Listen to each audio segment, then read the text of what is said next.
I know, right, dude? I've been waiting for this. I've been waiting for this. They said they updated it, and it doesn't look like they did anything to the graphics, but oh yeah, this thing's definitely got more power. Definitely got more power.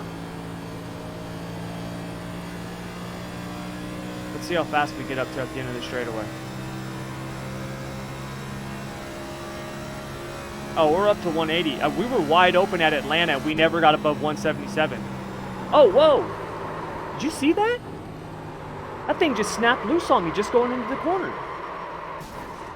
Wow, they definitely took downforce away, man, and gave it more speed.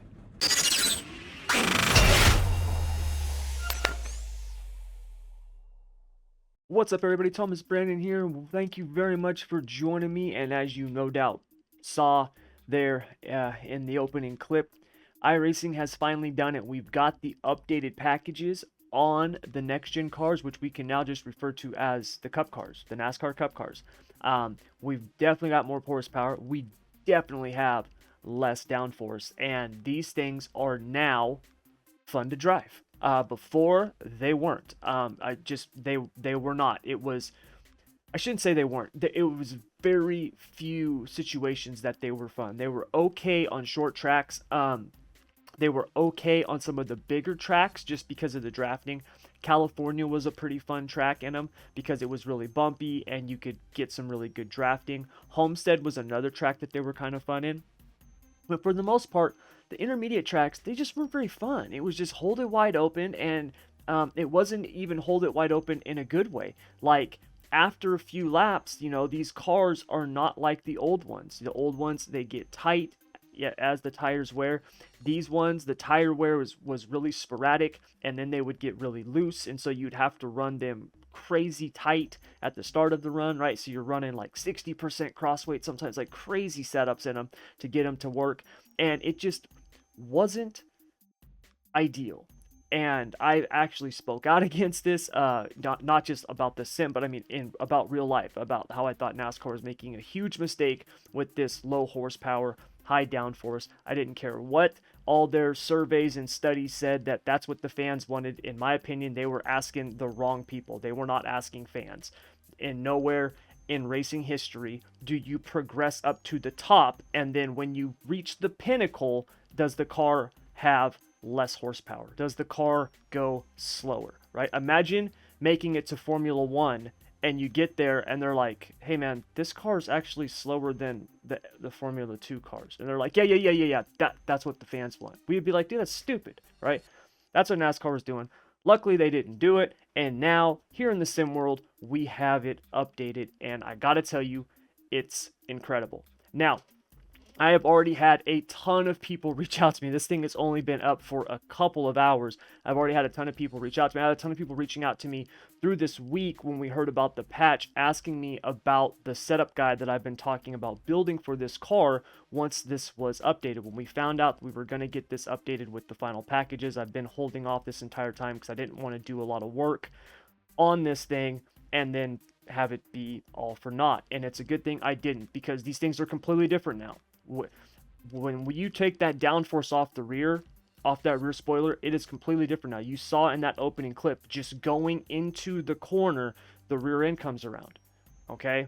That did not happen with this car before. It did not happen with the Gen 6 car. The way that they had those things with the side force, one side flat, one side bulged out, right? I mean, the way they had those things, that did not happen. These cars now are much harder to drive. In the very little bit of driving that I've done with them, they are much harder to drive. So I'm going to be putting that together here very, very soon.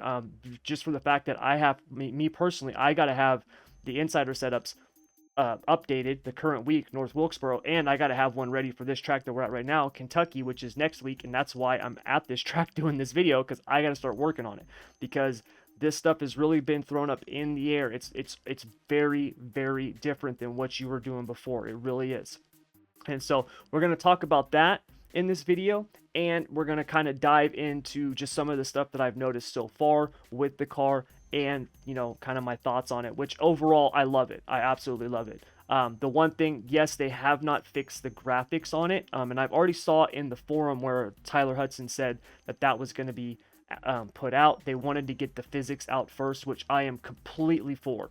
To me, if it's got a big spoiler on the back, but it acts as a 4-inch spoiler, I'm fine with that. Give me the physics first. We can worry about the graphics later. That's fine. I don't care. We need to get to the physics out first because the NIS series starts just in a couple of weeks. So kudos to iRacing for getting this out. I really appreciate it. I know a lot of you watching this are going to really appreciate it. And, that all being said, let's head over to the garage and dive in. All right, so I have been doing some driving with this, and like I said, I wanted to get a feel for the car and then kind of do a video on it, let you guys know my initial thoughts and stuff on it. Like I said a minute ago, yes, the guide will be coming out. It'll be coming out soon. I'm already working on it right now. I'm going to kind of fill you in on a couple of things that I've already kind of figured out with this new package. Because like I said, with this it's like a new car now. It really is. Yes, it's the same car. Yes, the brakes are the same, the steering is the same, stuff like that. But in terms of how it feels and handles, it's completely different. It really is.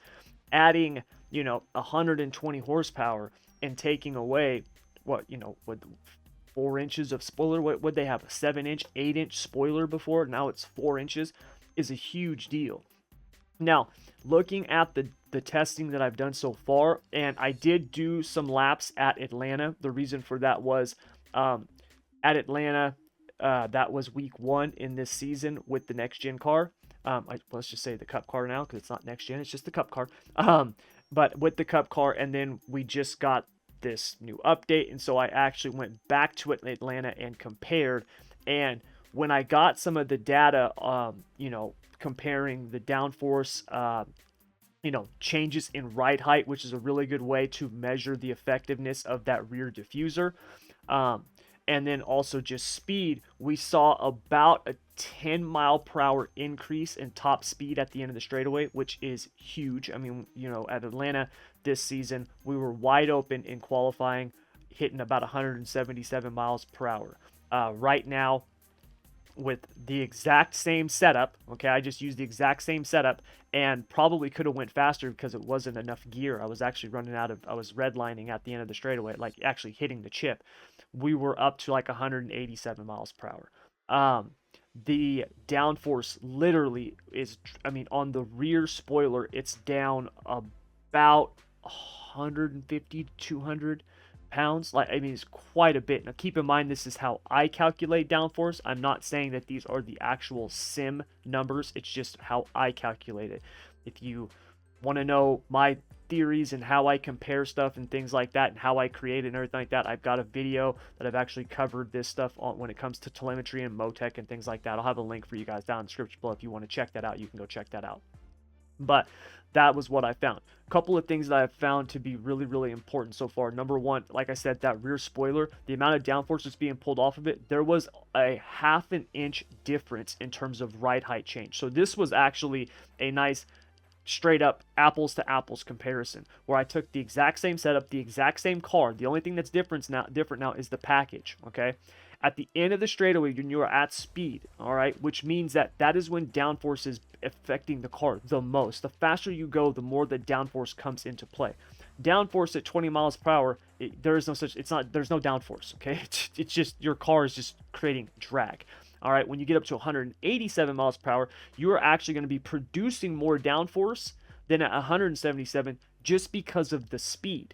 All right, but to be at that much higher of a speed and be losing that much downforce, okay, is a big deal. And that's what we saw, a 1/2 inch of difference, meaning that when we were going 100 at Atlanta, when we were going 177 miles per hour with that big, huge 8-inch spoiler, right?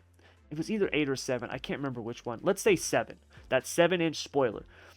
The rear end, let's say, would drop an inch, okay, because of the downforce, the force being applied to the rear end, not just because also of that spoiler, but you also got that rear diffuser, which creates downforce for the whole car.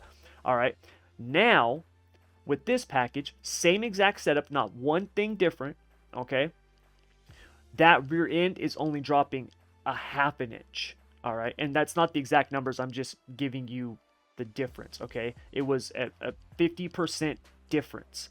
So you're getting way less downforce on the rear. Even though you've got that diffuser and that front air dam, you're just getting way less downforce, which brings me to the next thing that I've noticed. Figuring out the correct rake on this car, the aero rake, so you can optimize that front end, that nose, and get the most out of that diffuser is going to be huge. Okay, it's going to be critical. On the old cars, right, even on the Xfinity and the truck, it was really simple. You just sealed it off. That's all you really had to do, okay? Yes, there are some advantages or disadvantages depending on the track, like with the Xfinity car or the truck, where raking the car more or less can give you a little bit more downforce, maybe a little bit less speed, or vice versa. But this thing, because it's got a diffuser, all right, and diffuser it's just a whole other situation when we're talking about downforce. And then that front air dam, the way they've got it, the way it brings air in and up over the nose stuff, it's just a completely different ball game. Getting the right rake on that, where it's going to be optimized to where that car is now going to suck down as much as possible, but not only that, tilting it correctly, so now when you're in the corner, you're not having anything bleed out the sides or anything like that, is going to be a real challenge for people. Like, figuring that out is going to be, I think, it's in my opinion, one of the most important things that I've got to figure out is dialing that in. I knew what it was with the old package. I don't know what it is with this one, because it doesn't seem to be working as well. Okay, and yes, even obviously it's less downforce because of the smaller spoiler, but it seems to be a little bit different than I thought it would be. So that was something that I noticed right off the bat. The other thing that I've noticed, and this might be the most important and what a lot of people are going to notice by far the first time they go into the corner, is your rear grip, obviously because of that lower spoiler, it's so much less, okay, which is an obvious statement, right, to be like, well, of course it is, Tommy, the spoiler has been cut in half, but it's so much less. And the fact is that you can overdrive the corner and not even feel like you're pushing the car that hard. And that's the absolute truth. Your spring package now is going to be critical. The springs on this thing, I got to be honest with you, I pretty much had set combinations that I would go to, and then I would adjust, accordingly. And usually those adjustments were maybe, 50, 100, maybe 200 pounds, okay? That's not the case no more. Now, the spring packages that you run on this thing, particularly that right rear, is going to be a big deal. And so dialing in your springs is going to have a huge effect on this car. Okay, it really is. And more important, it's going to have a huge effect on how this car feels to you, which is going to be super important, because the fact is, with these tires, with the sidewall that they have, because it's so much smaller than the previous car, this tire has way less slip angle, which means that the limit on these tires, which we've all talked about for a very long time with iRacing, right? How the limit, in real life, a tire limit looks like a bell curve. On iRacing, it's more like a cliff, okay? Like, once you get past it, the car just slides. These things, it's even more so. Like, you're past that limit and you're like, man, I didn't even know I was past it. I mean, it's just the car's coming around on you. It really is. So going off into that first corner, be careful. I mean, really, be careful. Do not be afraid to take a few laps, take it easy, and figure it out. And not only that, but for the first time with these cars, you can actually spin it out on exit by just getting on the throttle too hard. It used to be, if we were at a track that we lifted, once we got the car set, you just mashed the gas. It was like being in a street stock, man. Like, it really was. You just back on the throttle. Not no more. All right, and these are big tracks that I'm at. It's not like I'm at Richmond. Okay, I've been testing this at Atlanta, Kentucky, Homestead, right? Like the 1.5-mile tracks, the ones that we race the most of. And it's all the same. You overdrive this thing in the corner, that car can snap around on you. You get too hard on that throttle after you get it set, that car can snap around on you. Now, obviously, tire wear, temperature, how you drive are all going to have, or variables that are going to affect that. But just, comparing what it is now to what it was, it is way more of a driver's car, which is good. That is a good thing. All right. As much as, all of us would love to be in the Coke Series or have a shot at the Coke Series, the bottom line is those guys are pros for a reason. And when I can hop into a race, right, in the old with the old package. And when I can hop into a race, and there are guys out there that are 7,000-8,000 I rating, and I can keep up with them just on the fact that I've got a setup that I've built that's decent, and I can get into the draft, that's no, that shouldn't be happening. And luckily now it's not going to, except for Daytona and Talladega. So really, really good job. The car feels awesome. I mean, I've got to, like I said, I've got to basically kind of go through everything, which is going to be a lot of sleepless nights coming up, but that's okay, because the end result with this, I think, is going to be worth it, because like I said, the car feels great. All right. So that's what we got going on with the car. Now let's actually go out. Let's turn a few laps here at Kentucky. And you guys, just so you know, it is a hot track, 103 degrees. I picked this right off the schedule for next week because I kind of wanted to see what the time of day and weather would be like for next week's race. Obviously, it's a range that iRacing uses, but it's pretty much, you know, when they have it set, it's usually pretty close in that range. Now this is the iRacing setup. Kentucky Oval Open. I haven't touched anything, but let's just actually just get out here on the track and drive it and get a feel for it.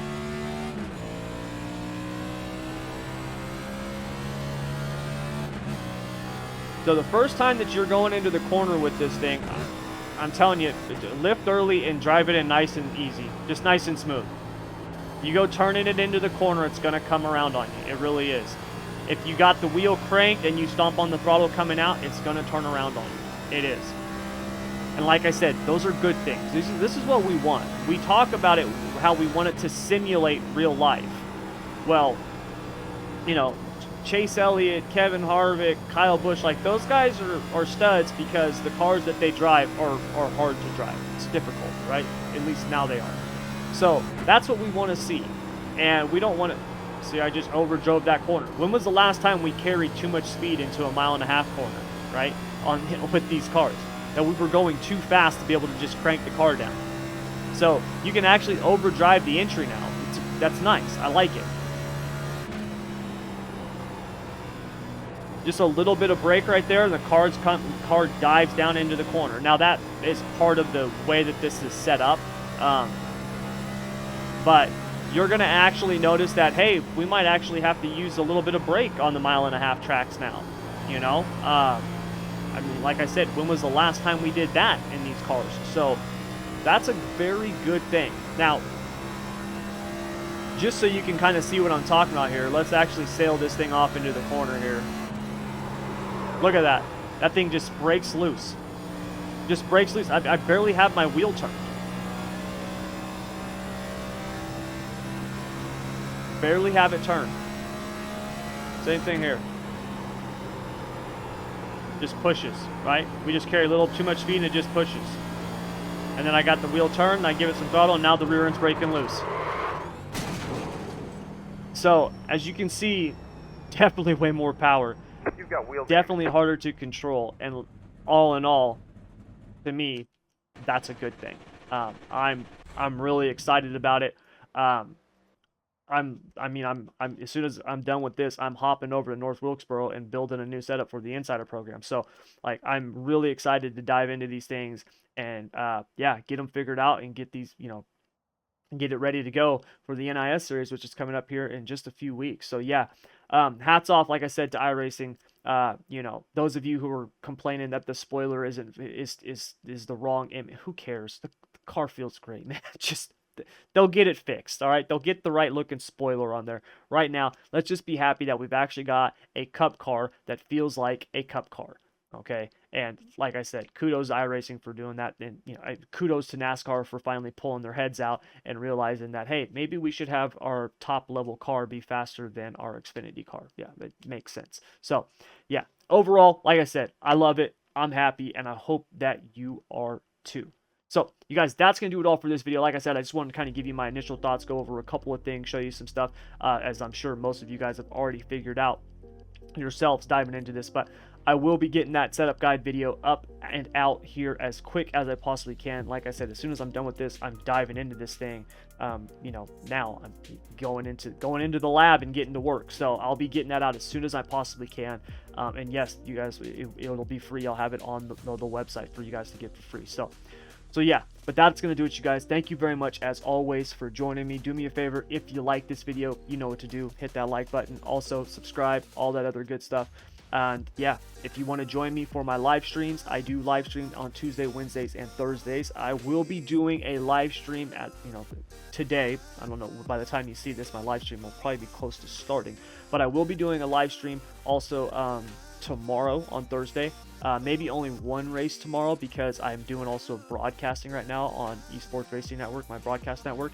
But I do broadcast Tuesday, Wednesdays, and Thursdays. Sometimes I do stuff like last weekend's 24-hour stream, for the 24-hour of Daytona. Although I will probably not be doing anything like that anytime soon. That was that was brutal. It was a lot of fun, but man, it was brutal. So, but yeah, I do live stream, so if you want to join me for that, make sure you don't miss it. Like I said, you want to be subscribed and hit that notification bell. Also, if you want to get access to all of the free stuff that we've got set up, like I said, the free setup guide that's going to be coming for this, our free asphalt oval masterclass, which now that they've updated this car, I'll be working on and getting that put into the masterclass as well. If you want to get access to any of that, including the SSR community, which, like I said before, I think is the best sim racing community online today. If you want to get access to any of that stuff, all of it's free.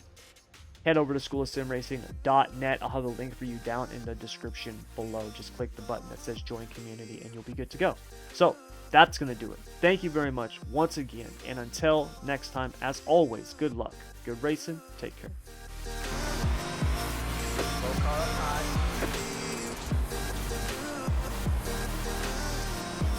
Go low. 5 to go with the line. You got one inside.